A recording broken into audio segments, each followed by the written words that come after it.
Hello students, कैसे हैं आप लोग। आज हम लोग स्टैंडर्ड 12 चैप्टर 6 पार्ट नंबर 10 ले रहे हैं।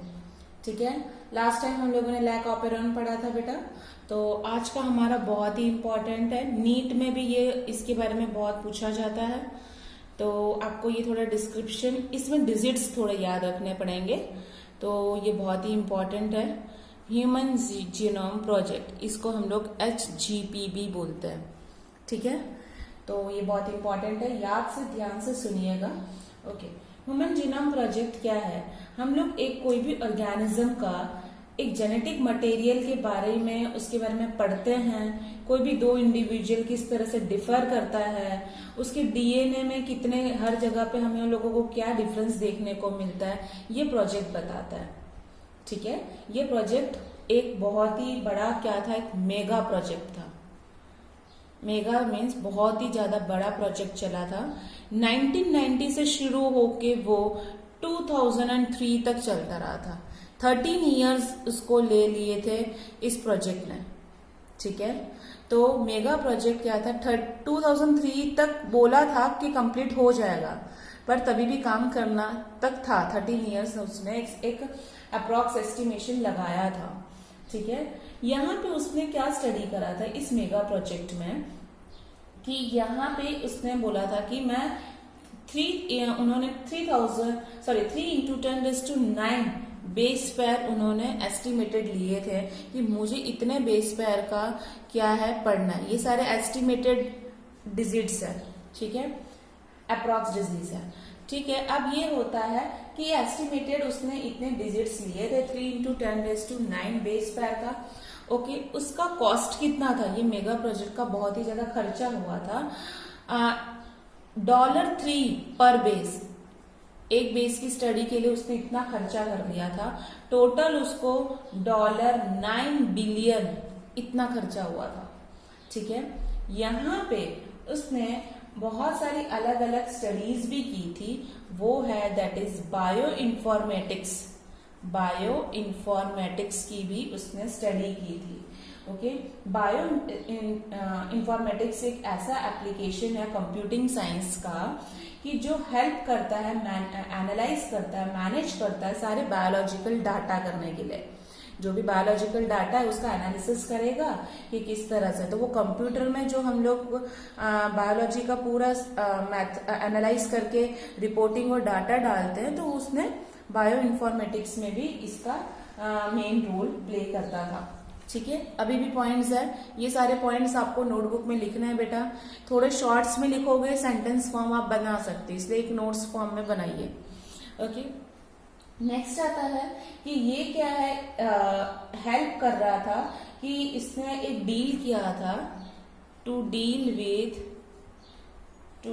With ethical, legal and social issues में भी इसने हेल्प लिया था। ठीक है, हेल्प करा था ना। इसको 13 इयर्स कंप्लीटेड होने में लगे। ओके, स्टार्ट कब हुआ था, 1990 में हुआ था। ठीक है, और 2003 में कंप्लीट हुआ था। उसको हेल्प, ये स्टार्ट किसने करवाया था, ये जो मेगा प्रोजेक्ट हम बोल रहे हैं, it is started by US department of energy और national institute of health. Very important, याद रखिएगा, नेशनल इंस्टीट्यूट ऑफ हेल्थ और US डिपार्टमेंट ऑफ एनर्जी ने हेल्प किया था ये मेगा प्रोजेक्ट बनाने के लिए।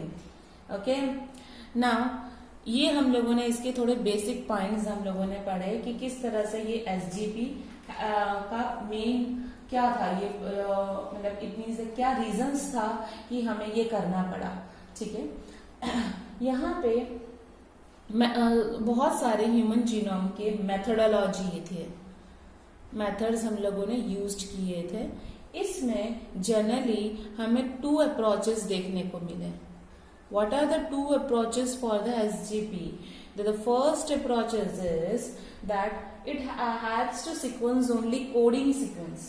ठीक है, वो हेल्प करता था टू सीक्वेंस ओनली कोडिंग का ही, जो कोडिंग यानी कि A का T ही देगा, C का G देगा, कभी कभी वो क्या करता था, सिर्फ कोडिंग पार्ट की बात करता था, तो कभी कभी वो किसकी सारे सीक्वेंस की बात करता था, एंटायर सीक्वेंस की, टू सीक्वेंस दी एंटायर, सारे डीएनए का वो सीक्वेंस बना देता था, ये मेगा प्रोजेक्ट। ठीक है, इसलिए ये जो हमें सीक्वेंस कोडिंग का मिला उसको हम लोगों ने बोला है ईएसटी। ईएसटी का फुल फॉर्म है that is expressed sequence tags. ठीक है, ये कोडिंग स्टैंड्स में हेल्प करता था हम लोगों को। ओके, ये क्लोनिंग करने के लिए ये सब कुछ हम लोग बोलते हैं कि जैसे कि जो कुछ डीएनए है वो दो तरीके के डीएनए हमें देखने को मिलते थे, coding and that is non coding. कुछ कोडिंग नहीं भी कर पाते थे और कुछ कोडिंग करते भी थे, तो ये हमें दो अप्रोचेस हमें देखने को मिला। यहाँ पे हम लोग कोई भी डीएनए का क्लोनिंग करा हुआ है तो हम लोग क्लोनिंग ऑफ फ्रेगमेंट्स करने के लिए मुझे किसकी जरूरत पड़ती थी, होस्ट की जरूरत तो पड़ती थी। और होस्ट के लिए ये एसजीपी वालों ने कौन से दो होस्ट लिए थे, बैक्टीरिया लिया था और एक लिया था ईस्ट। ठीक है, अब होस्ट कर दिया तो दूसरे के ऊपर हमें टेस्टिंग भी करनी है तो वेक्टर भी लेगा, तो वेक्टर उन्होंने लिया था BAC and YAC. Full form सब याद रखिएगा, that is yeast artificial chromosome, yeast artificial chromosomes. ठीक है, ये सब कुछ करने के लिए उन्होंने बहुत सारे सीक्वेंस बनाए थे और ये जब सीक्वेंस बनाते थे with the help of Sanger's method. Detail में नहीं बता रही हूँ, अभी सिर्फ याद रखो सैंगर्स मेथड के थ्रू उन्होंने क्या करा था, बहुत ही पूरा मेथड यूज किया था। ओके बेटा, समझ में आया? तो ये किस तरह से EST methodologies, expressed and sequence annotations use किए थे। ओके, तो जो डीएनए फ्रेगमेंट्स का सीक्वेंस करने के बाद जो डीएनए सीक्वेंस ऑटोमेटिकली वर्क करता था उसको हम लोगों ने बोला है सैंगर्स मेथड। इतना याद रखो, जो डीएनए फ्रेगमेंट्स ऑटोमेटिकली काम करता है, खुद ही डिवाइड हो जाता था, तो वो हम लोग उसको बोला गया था सैंगर्स मेथड। ये फ्रेडरिक सैंगर ने प्रिंसिपल दिया था, इसलिए उसको सैंगर्स मेथड उन्होंने बता दिया। वो खुद ही क्या कर रहे थे, ये ऐसे सीक्वेंस बन जाते थे जो एक दूसरे के ऊपर क्या हो रहे थे, ओवरलैप नहीं हो पा रहे थे कुछ रीजियंस में। ओके, क्लियर यहाँ तक? अब हम लोग ये मेथोडोलॉजी तो पढ़ लिया, ठीक है। अब इसके सैलेंट फीचर्स पढ़ लेते हैं। What are the salient features of human genome project? First, यहाँ पे जो सबसे पहला है कि हमारे पास ह्यूमन जीनोम, हमारा जो खुद का जीनोम है, उसके अंदर 164.7 मिलियन इतने न्यूक्लियोटाइड बेसिस हमें देखने को, 31 बिलियन न्यूक्लियोटाइड बेसिस हमें देखने को मिलते हैं। ये एसजीपी वालों ने बताया कि इतने बेसिस होते हैं, ठीक है। फिर उन्होंने ये भी बताया कि एवरेज जीन के अंदर करीबन 3000 बेसिस हमें देखने को मिलता है। दूसरा उन्होंने बताया कि भाई लार्जेस्ट ह्यूमन जीन, ये बेटा एसजीपी वालों ने ये सब कुछ ढूंढ के रख दिया था। लार्जेस्ट ह्यूमन जीन नीट के लिए सबसे फेवरेट है, बोर्ड के लिए भी है, हमेशा 1 मार्क्स में पूछते हैं, दैट इज डिस्ट्रोफिन। डिस्ट्रोफिन नाम का सबसे लार्जेस्ट ह्यूमन जीन है, जिसके अंदर करीबन 2.4 मिलियन बेसिस हमें देखने को मिलते हैं, ठीक है। तो ये हम लोगों ने लार्जेस्ट ह्यूमन जीन हमें देखने को मिला था। नेक्स्ट इसके पॉइंट्स और भी है, कंटिन्यू। फोर्थ फीचर था दैट इज हमें टोटल नंबर ऑफ जीन्स हमें देखने को मिला था, दैट इज 30,000, ओके। एंड उसमें से हम लोगों को function of 50% of gene is unknown. अभी तक हम लोगों ने इतना सारा जीन की पढ़ाई की है, अभी तक तो 50% जीन्स की तो हम लोगों ने फंक्शन के बारे में पढ़ा ही नहीं है, तो 50% ऑफ जीन्स आर अननोन, ठीक है। जनरली ये जो रिपीटेड सीक्वेंस हम लोगों को देखने को मिलता है जीन में, तो repetitive sequence makeup a large portion, makeup a large, अलग अलग हम लोगों को सारे पोर्शन देखने को मिलते हैं। ठीक है, नेक्स्ट आता है हम लोगों को लेस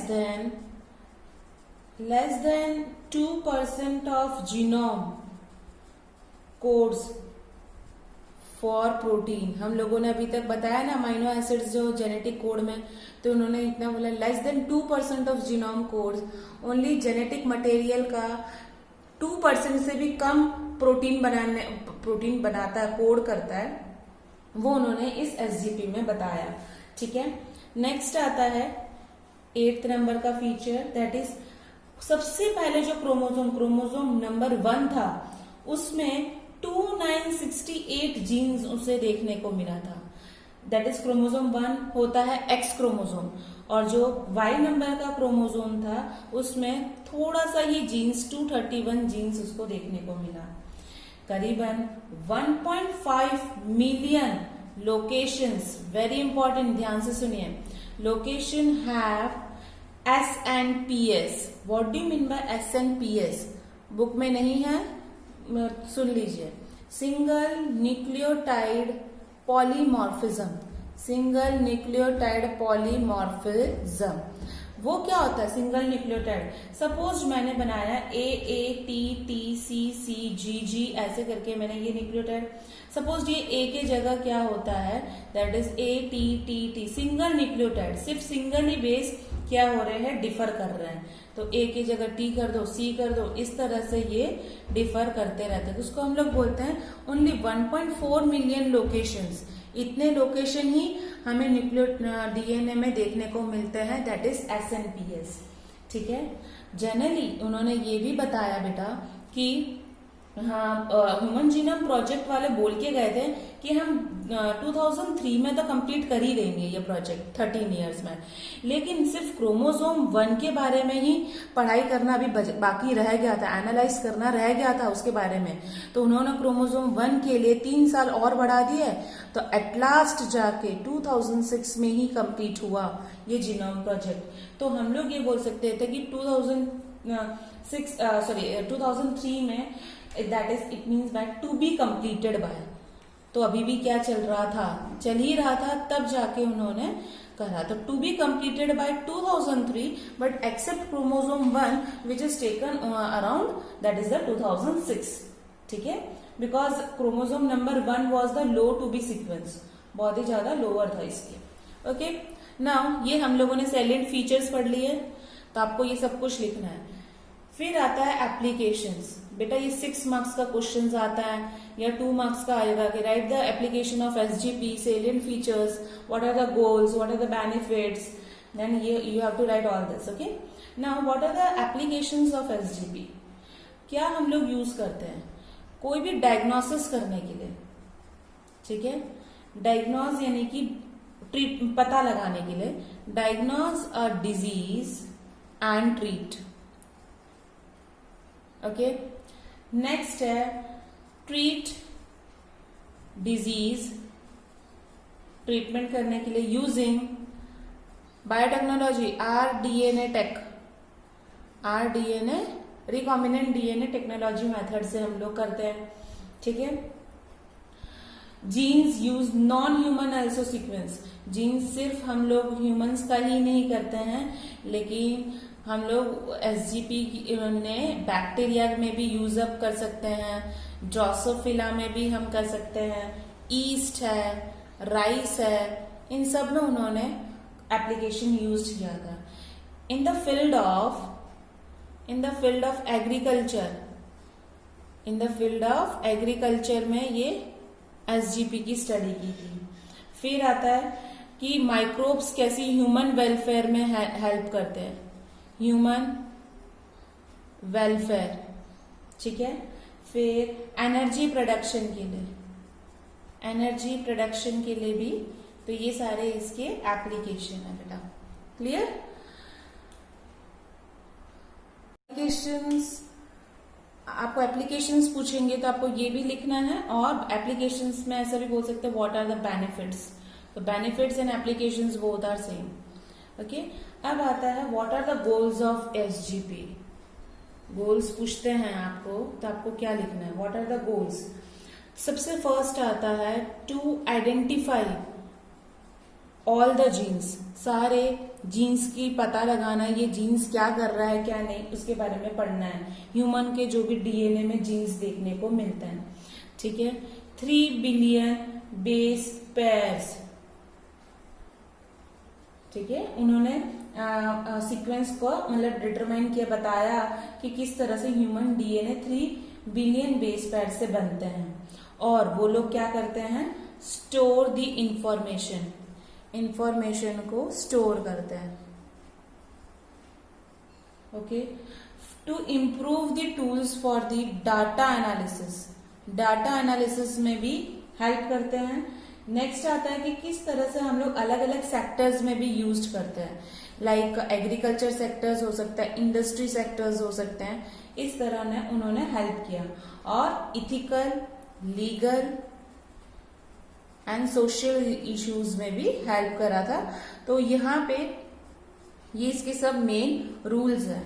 जनरली ये जो ह्यूमन जीनोम प्रोजेक्ट है बेटा, जो इतना कॉस्टली प्रोजेक्ट था, जो उसने पढ़ा था भाई कि 3 × 10⁻⁹ बेस पेयर के बारे में पढ़ा, फिर उसने बोला कि भाई $3 एक 1 बेस पेयर का उसने कॉस्टिंग लगाया था, तब जाके उसने $9 बिलियन का खर्चा कर दिया था।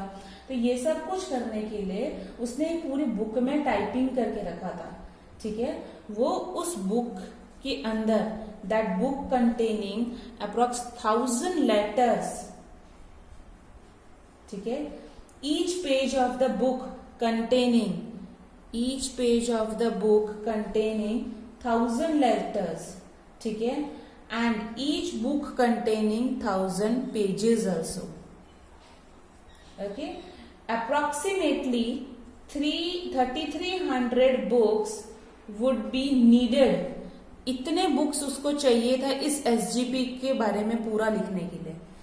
एक बुक के अंदर 1000 पेज था और एक पेज के अंदर 1000 लेटर्स थे, तो उसको ये प्रोजेक्ट के बारे में लिखने के लिए उसको 3300 बुक्स की जरूरत पड़ी to store the complete information of DNA sequence for a single human cell, ठीक है। तो 3300 बुक्स उसको जरूरत पड़ी, तो वो लिखोगे तुम यहाँ पे to store the complete information. Okay, तो बेटा आप लोगों को ये जो ह्यूमन जीनोम प्रोजेक्ट मैंने आपको पढ़ाया, ह्यूमन जीनोम प्रोजेक्ट में आपको लिखना क्या है, सबसे पहले भाई कि इसके ये एक मेगा प्रोजेक्ट क्यों है, ठीक है, ये आपको पहले बताना है कि ये मेगा प्रोजेक्ट क्यों है। फिर उसका तुम लोग गोल्स बता दो, ओके, देन उसके एप्लीकेशंस एंड बेनिफिट्स।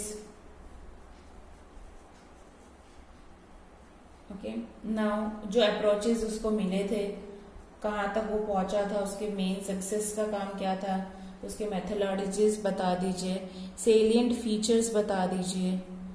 तो ये सब कुछ डिस्क्राइब आपको करना पड़ेगा, ठीक है। तो यहाँ पे ये इतना कंप्लीट करने के बाद ही ये पूरा प्रोजेक्ट कंप्लीट होता है। आपको ये तो बिल्कुल बताना है कि 2003 13 इयर्स का था, ठीक है, पर एक ही एक्सेप्ट 1 क्रोमोसोम के वजह से 2006 में ये पूरा कंप्लीट हुआ था। ओके, तो ये याद रखिएगा, लाइक बटन को क्लिक करना ना भूलिए और शेयर करना नहीं। Thank you so much students.